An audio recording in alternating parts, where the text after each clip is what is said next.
प्रेम से बोलिए गणपति भगवान की जय। प्रेम से बोलिए वृंदावन बिहारी लाल की जय। प्रेम से बोलिए राधा रानी सरकार की जय। आज का जो प्रसंग है वृद्धावस्था यानी कि बुढ़ापा में दुख सहना पड़ता है। अगर दुख नहीं सहना पड़े इसके लिए आपको जवानी में ही कर्म करना पड़ेगा। आज का प्रसंग जो है इसी पर होगा। आप लोग जरा ध्यान से सुनेंगे कि वृद्धावस्था में दुख सहना पड़ता है। वृद्धावस्था में दुख सहना पड़ता है। सेवा कोई नहीं करता, सेवा कोई नहीं करता।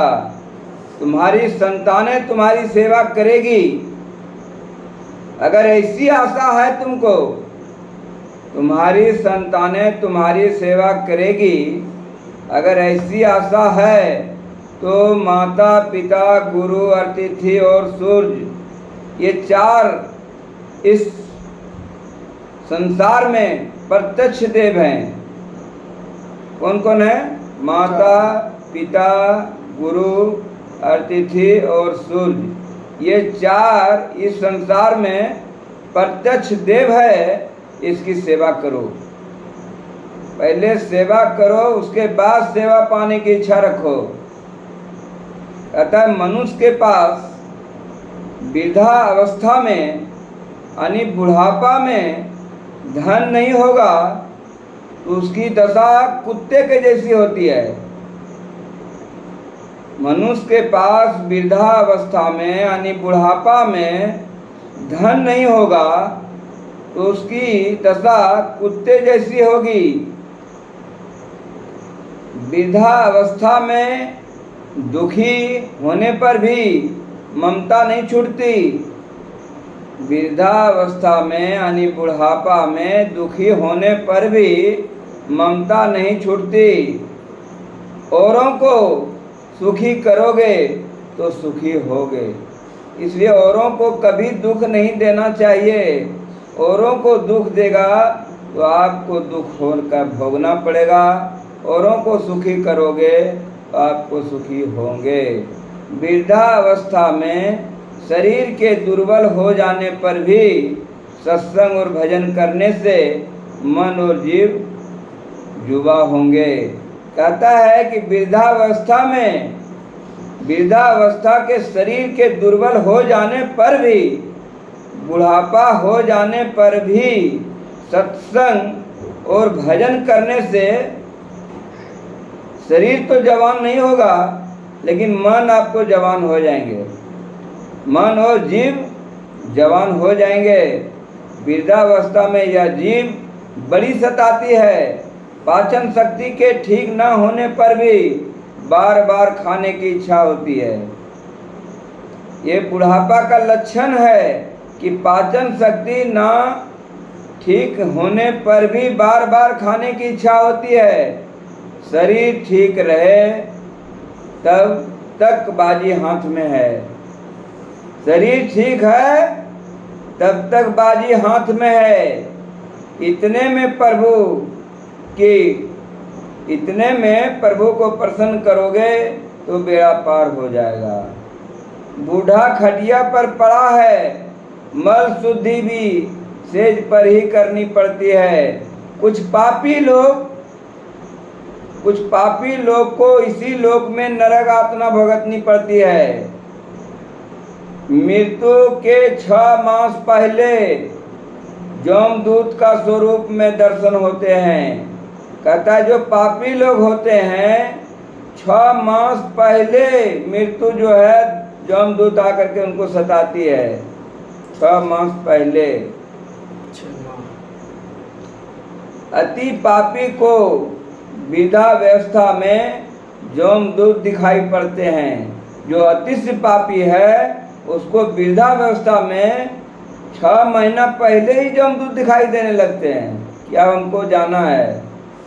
जिनके लिए पानी की तरह पैसा बहाए हो, जिनके लिए पानी की तरह पैसा बहाए हो, वे लोग उस मरण के किनारे पहुँचे हुए बूढ़े को मरण की बेसर्मी से राह देखते हैं कि बूढ़ा कब मर जाए। जिनके लिए घर में तुम पानी की तरह पैसा बहाए हो, बाल बच्चा पत्नी के लिए, परिवार के लिए पानी की तरह पैसा खर्च किए हो, और जब आपका शरीर बुढ़ापा आ जाएगा तो बेशर्मी से लोग कहेंगे कि कभी मर जाए तो हम लोग को जान का छुट्टी हो जाएगा। ऐसा तो संसार है। मरते मरते हमें कोई देता जाएगा, ऐसा भी इंतजार में रहता है लोग। मरते मरते हमें कुछ देता जाएगा, ऐसा सोचकर ही आपत वर्ग उसकी सेवा करता है। सभी स्वार्थी रिश्तेदार पहुँचते हैं। रिश्तेदारों को भागवत ने लोमड़ी कुत्ते से कहा है। रिश्तेदार जो आशा करता है कि मरते मरते हमें कुछ देगा, तो भागवत उसको लोमड़ी और कुत्ते कहा है। भागवत शास्त्रों से व्यक्ति को लोमड़ी और कुत्ते कहा है। कहता है पुत्रियां भी बड़ी लालची होती है। अभी को जो बेटियां हैं बहुत लालची होती है। पिता की बीमारी की खबर सुनते ही दौड़ आती है। अब पिताजी मैं आपकी मनी मुझे नहीं पहचाना, किंतु मनी बहन कुछ ही उजाला दे नहीं सकी। वह बूढ़ा रो रहा है, वह जानता है स्त्री या संतान कोई साथ नहीं जाएंगे, मुझे अकेला ही जाना पड़ेगा। फिर भी विवेक नहीं आ पाता है। बेटियां सोचती है कि पिताजी कुछ रखे होंगे तो मुझे बता देंगे, उससे मैं लेंगे। ऐसा उनको जो है आशा रहती है। वह जानता है कि स्त्री या संतान कोई साथ ना जाएंगे, मुझे अकेले ही जाना पड़ेगा। फिर भी विवेक नहीं आ पाता है। यमदूत इस जीवात्मा को देह में से बाहर खींच निकालते हैं। यमदूत इस जीवात्मा को देह में से बाहर खींच निकालते हैं। अंत काल में 2 यमदूत आते हैं। कितने आते हैं? अंत काल में 2 यमदूत आते हैं, एक पुण्य पुरुष और एक पाप पुरुष। पुण्य पुरुष और पाप पुरुष दोनों यमदूत जीवात्मा को मारते हैं। पुण्य पुरुष जीव से कहता है कि पुण्य करने के तुझे अवसर दिया गया था। पुण्य पुरुष क्या कहता है कि जीवन भर तुम जो है सो कमाने खाने में समय बिता दिया, ऐश मौज करने में बिता दिया, लेकिन मालिक ने तुमको पुण्य कमाने का अवसर दिया था, लेकिन तुमने पुण्य का काम नहीं किया। यमदूत इस जीवात्मा को देह में से बाहर खींच निकालता है। अंत काल में 2 यमदूत आते हैं, पुण्य पुरुष और पाप पुरुष। वचन को ध्यान से सुनिए। दोनों यमदूत जीवात्मा को मारते हैं। पुण्य पुरुष जीव से कहता है कि पुण्य करने का तुझे अवसर दिया गया था, फिर भी तुमने पुण्य नहीं कमाया। मरते समय जीव बड़ा छटपटाता है, तो क्या उपाय भी तो कुछ नहीं है। मरते समय जीव बड़ा छटपटाता है। यमदूतों की गति पग से आंख तक होती है। ब्रह्मारंध्र में जो अपने प्राण को स्थिर कर सकता है, उसका यमदूत कुछ नहीं कर सकते। मृत्यु के बाद पूर्व जन्म नहीं आता। कहता है मृत्यु के बाद पूर्व जन्म आज नहीं आता। कहता है स्थूल शरीर के अंदर सूक्ष्म शरीर होता है। सूक्ष्म शरीर किसको कहता है मालूम है? जैसे कि आपका शरीर है, सोए हुए हैं खटिया पर, और सूक्ष्म शरीर आपको सपना देखने चले जाते हैं। आप शरीर पर हैं, सब शरीर आपको कहाँ पर है? बिस्तर पर है, बेड पर है, और सूक्ष्म शरीर वहाँ से निकल के चले जाते हैं, जिसको सपना देखने कहते हैं। वही है सूक्ष्म शरीर। कहता है स्थूल शरीर के अंदर सूक्ष्म शरीर होता है, और सूक्ष्म शरीर के अंदर कारण शरीर, सूक्ष्म शरीर के अंदर रहती हुई वासनाएं ही कारण शरीर है। यमदूत जीवात्मा को उसके साथ ही यमपुरी ले जाते हैं। अतिशय पापी व्यक्ति के लिए यमपुरी का मार्ग भयंकर होता है। बात जरा ध्यान से सुनिए। अतिशय जो पापी व्यक्ति हैं, अतिशय पापी व्यक्ति के लिए ओमपुरी का मार भयंकर होता है। पापी को गर्म बालू पर चलना पड़ता है। जहाँ पर गर्म बालू है वहाँ से उसको बुला के ले जाते हैं, गर्म बालू में चला के ले जाते हैं। बालू का गर्म ऐसा होता है जैसा लगेगा कि कढ़ाई में भुंजा हुआ बालू है, इतना गर्म रहता है। और उस पर पापी लोग को बुला के ले जाते हैं, चला के ले जाते हैं। और जो पुण्य पुरुष है उसको विमान से ले जाते हैं, उनको चला के नहीं ले जाते हैं। इसलिए कर्म ही आपको फल देगा कि कैसे जाना है आपको यहाँ से, कैसा कर्म किए हैं। इसलिए कहे हैं कि कर्म करने के लिए मानव शरीर मिला है। इसलिए कर्म करो और मालिक के पास चलो। किस तरह कर्म करना है ये आपके हाथ में है। कहता है मालिक 2 पैर दिए हैं, मालिक 2 हाथ दिए हैं, मालिक 2 आँख दिए हैं। कहता है कि पैर से आप मंदिर जाइएगा कि मंदिरालय जाइएगा कि वेश्यालय जाइएगा, ये आपके हाथ में है। ये मालिक अपने हाथों में नहीं रखा है। लोग कहता है जो करेगा सो मालिक करेगा। मालिक क्या करेगा? मालिक ने आपको शरीर दिया है, मालिक पैर दिया है। मालिक तो ये नहीं कहा है कि पैर से आप मंदिरालय जाइए, पैर से मंदिर जाइए, भगवान के शरण में जाइए। अतः पैर से मंदिर जाइएगा कि मंदिरालय जाइएगा कि वेश्यालय जाइएगा, ये मालिक का हाथ में नहीं है, तुम्हारे हाथों में है। मालिक 2 हाथ दिए हैं, यहाँ से ताली बजाइएगा कि भगवान के सामने हाथ जोड़िएगा कि हाथ से चाटा मारिएगा, ये तुम्हारे हाथ में, ये मालिक का हाथ में नहीं है। कहता मालिक 2 आँख दिए हैं, ये आँख से आप भगवान को दर्शन कीजिएगा, कि गीता का पाठ पढ़िएगा, कि भक्ति कर्म कीजिएगा, कि किसी को लड़की को आँख मारिएगा, किसी लड़की को आँख मारिएगा, ये मालिक के हाथ में नहीं है, ये तुम्हारे हाथों में है। इसलिए कर्म आपको ही करना पड़ेगा। ये मालिक अपने हाथों में ये नहीं रखा है कि तुम क्या करोगे। ठीक है, इसको याद रखना है। इसे कहा कि पापी को गर्म बालू पर चलना पड़ता है, जीवात्मा को उसके द्वारा किए हुए पापों की सूची ओम की राजसभा में चित्रगुप्त सुनाते हैं। 14 साक्षी उपस्थित किए जाते हैं। वे साक्षी हैं पृथ्वी, चंद्र आदि, सूर्य। जीवात्मा को उसके पापों के अनुसार नरक दंड दिया जाता है। कहता है कि वे साक्षी हैं। कौन कौन? पृथ्वी, चंद्र, सूर्य आदि। जीवात्मा को उसके पापों के अनुसार नरक दंड दिया जाता है। यदि किसी के पाप पुण्य समान हो, किसी के पाप और पुण्य दोनों समान हो तो क्या करता है? कहता है किसी के पाप पुण्य समान हो तो उसे चंद्रलोक में भेजा जाता है। कहाँ भेजा जाता है? चंद्रलोक में भेजा जाता है। पुण्य के समाप्त होने पर जीव को फिर मनुष्य लोक में जन्म लेना पड़ता है। कई जन्म मरण का दुख उसे भुगतना पड़ता है। वृंदावन में एक महात्मा रहते थे। वचन को जरा ध्यान से सुनेंगे कि वृंदावन में एक महात्मा रहते थे। एक बार ध्यान में बैठे थे कि एक चूहा उनके गोद में छिप गया। क्या हुआ? चूहा गोद में छिप गया, क्योंकि उसके पीछे बिल्ली दौड़ रही थी। चूहा महात्मा के गोद में छिप गया कि उसके पीछे बिल्ली दौड़ रही थी। महात्मा ने दया से उस चूहे को कहा कि तू जैसा चाहे वैसा बना दूं। क्या कहा? तू जैसा चाहो वैसा बना दूं।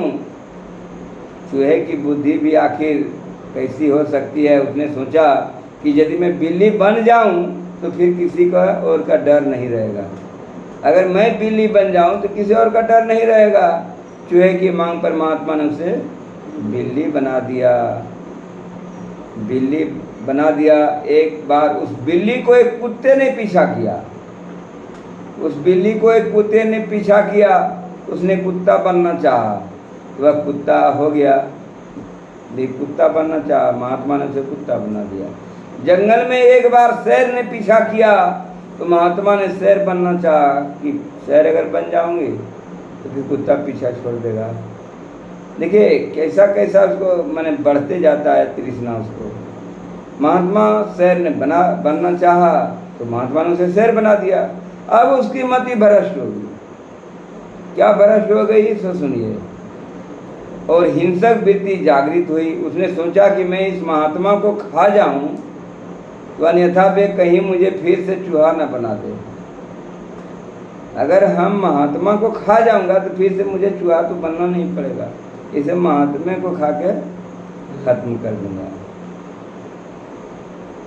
उसने सोचा कि मैं इस महात्मा को खा जाऊं नेता पे कहीं मुझे फिर से चूहा ना बना दे।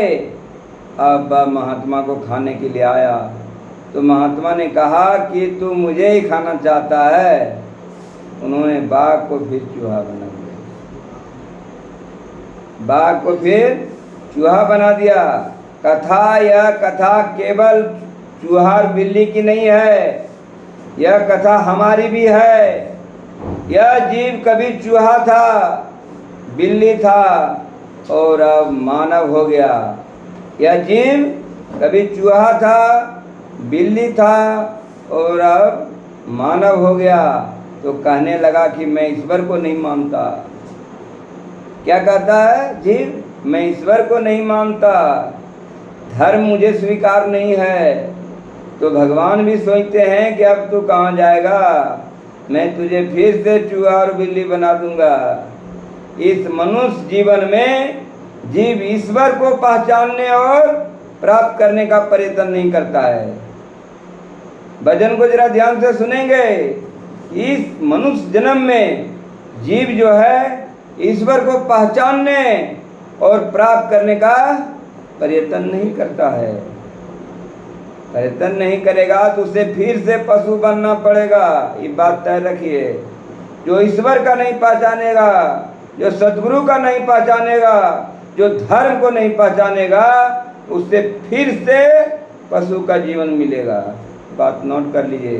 कहता है पशु पक्षियों के अवतारों में कई प्रकार के कष्ट सहने के बाद जीव मनुष्य योनि में आता है। कहता है गर्भाधान के दिन जब पानी के बुलबुले सा सूक्ष्म होता है तो 10 दिनों के बाद वह फल सा बड़ा होता है। गर्भावस्था जानते हैं? गर्भाधान, जो माँ के गर्भधान होता है, गर्भाधान के दिन जीव पानी के बुलबुले सा सूक्ष्म होता है। गर्भाधान में माँ के गर्भ में पानी के बुलबुले सा सूक्ष्म होता है और 10 दिनों के बाद वह फल सा बड़ा होता है। एक फल जैसा नहीं होता है, सेब जैसा, गर्भ में एक सेब जैसा बड़ा होता है। कितना दिनों में? 10 दिनों में। एक मास के बाद गर्भ में क्या होता है? सिर वाला होता है। बच्चा किस तरह माँ के गर्भ में पल रहा है वो बता रहे हैं आपको, ध्यान से सुनेंगे। कि एक माह के बाद गर्भ में सिर वाला होता है, 2 मास के बाद हाथ पाँव, 3 महीनों के बाद बाल और नाखून माँ के गर्भ में तैयार होता है। क्या तैयार होता है? बाल और नाखून। 4 महीने के बाद 7 धातु। 5 महीने में उसको भूख प्यास का ज्ञान हो जाता है बच्चे को माँ के पेट में। क्या होता है? 5 महीने में भूख प्यास का ज्ञान हो जाता है। 6 महीने में माता के पेट में भ्रमण ऐसा कर्म है अनेक जंतु उत्पन्न हो सके। 6 महीने के बाद माता के गर्भ में बच्चा भ्रमण करता है। जिस तरह हम लोग घूरते हैं ना, उस तरह माँ के पेट में वो घूरता है, भ्रमण करता है। कहता है उनके अनेक जंतु, वचन को जरा ध्यान से सुनिए, ध्यान को इधर रखिए, ध्यान हमारे तरफ रखिए, ठीक है। कहता है कि पेट के माँ के पेट में अनेक कीड़ा होता है, अनेक जंतु होते हैं।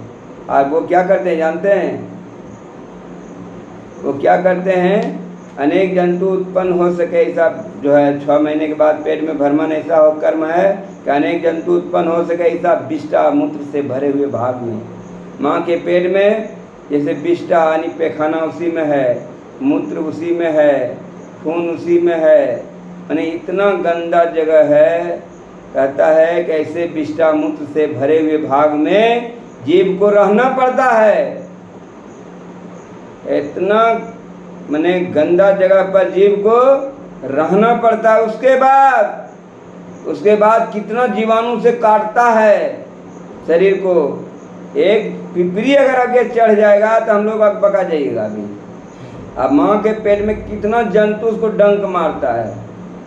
हाँ, जंतु काटने पर क्या होता है, मूर्छित हो जाता है बच्चा मूर्छा हो जाता है। सब जीव काटता है, माँ तो किसी से कुछ कह भी नहीं सकता है। बच्चा क्या होता है, मूर्छित हो जाता है। माता के द्वारा खाई हुई मिर्ची, कट्टू, खट्टा, गरम आदि आहार से उसके अंगों में वेदना होती है। कहता जब बच्चा पेट में होता है ना, तो माँ को क्या खाने का मन करती है जानते हैं? मिर्ची यानी तीता, खट्टा, मीठा, गरम चाय पीने का मन करती है। जिससे क्या होती है, अगर एक मिर्ची अगर तोड़ के आँख छू लीजिएगा हाथ से, तो आपको आँख हालत खराब कर देगा। अब ये सोचिए कि माँ मिर्ची खाती है, माँ खटाई खाती है, खट्टा चीज खाती है, गरम आहार लेती है, गरम छोला खाती है, गरम चाय पीती है। समझिए कि बच्चा पर कैसा असर होता होगा। तो मन में सोचने की बात है, कैसा होगा। उसके अंगों में बहुत वेदना होती है, बहुत पीड़ा होती है बच्चे को अंगों में। माँ अगर मिर्ची खाती है, कट्टू खाती है, खट्टा खाती है, गरम चाय पीती है, गरम छोला खाती है, तो बच्चे के अंगों में वेदना होती है, दर्द होती है, बड़ी महसूस होता है। अगर चाय पीती है और बच्चा को आंख में चले जाओ गरम चाय, सोच लीजिए क्या होगा, बड़ी वेदना होती है। इस तरह गरम में कई प्रकार के कष्ट झेलना पड़ता है। माँ के गरम में बच्चे को गरम में कई प्रकार के कष्ट झेलना पड़ता है। पिंजरे में बंद पक्षी की भांति वह कुछ भी करने में असमर्थ। अगर पंछी पिंजरा में है तो क्या कर सकता है, उसी तरह बच्चा अगर माँ के गर्भ में है तो क्या कर सकता है। लेकिन माँ जो है ना, ऐसा चीज़ खाती है कि बच्चे को बड़ा वेदना होती है, बड़ा कष्ट होता है उसको।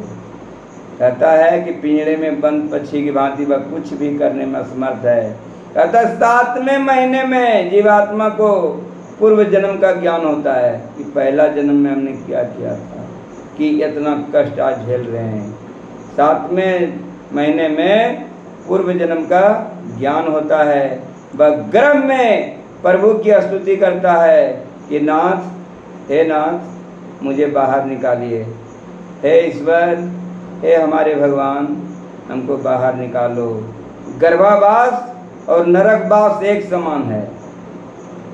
गर्भावास और नरकवास एक समान ही है। मुझे बाहर निकालोगे तो मैं आपकी सेवा करूंगा। ये कहाँ स्वीकार करता है? माँ के गर्भ में ही बच्चे स्वीकार करता है कि हे प्रभु, हे ईश्वर, हे हमारे भगवान, एक गर्भ से मुझे बाहर निकालोगे तो मैं आपको विश्वास दिलाता हूँ कि मैं आपको सेवा करूँगी, भक्ति करूँगा।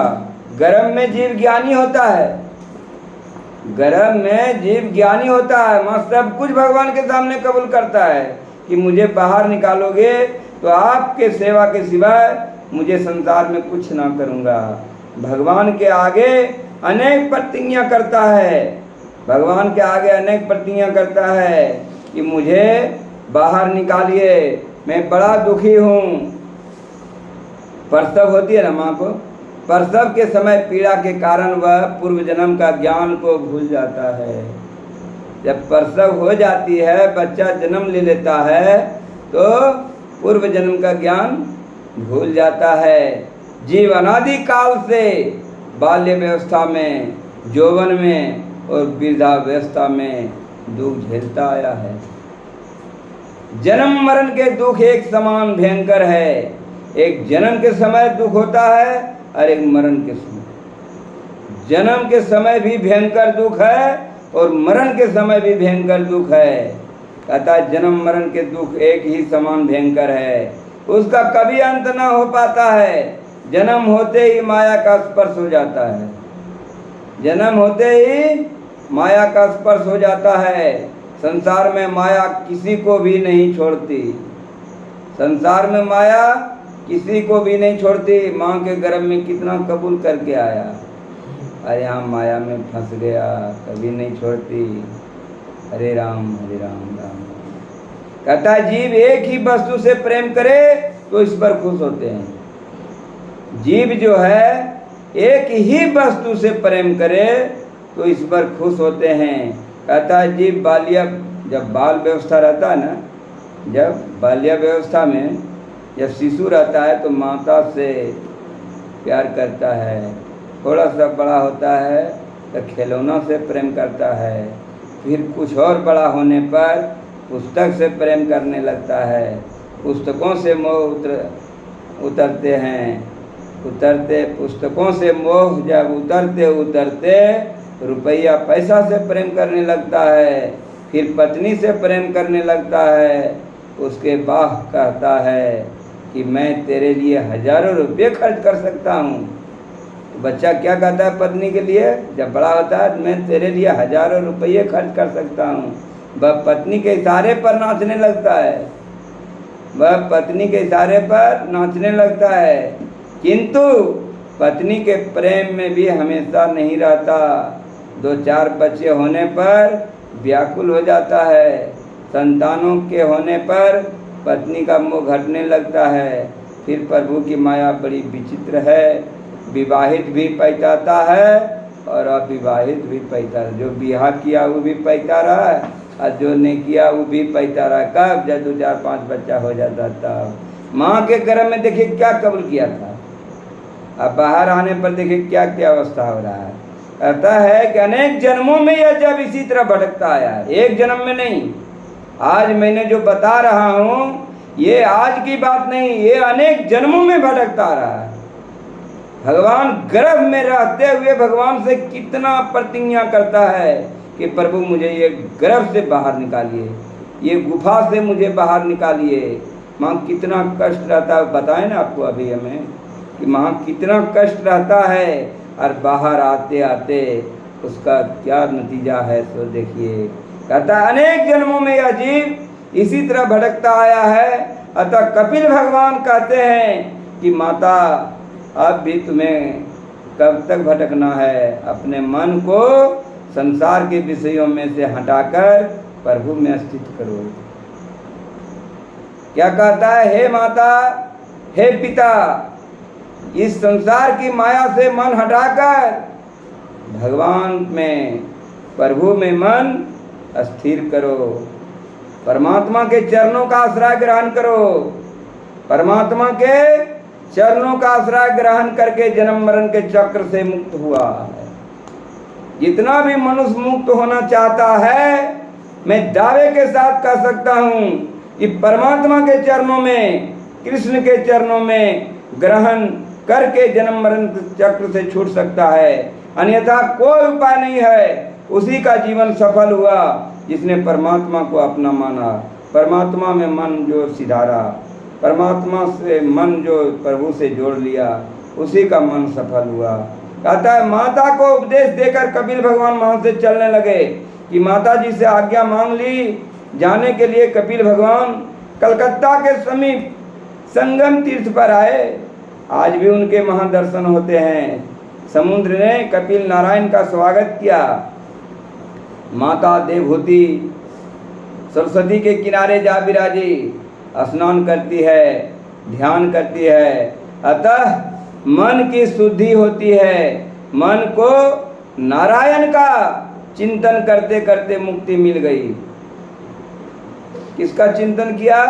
मन जो है नारायण का चिंतन करते करते मुक्ति मिल गई। उन्हें सिद्ध मिलने के कारण उस गांव का नाम सिद्धपुर पड़ा। आज भी है कलकत्ता की तरफ सिद्धपुर पड़ा।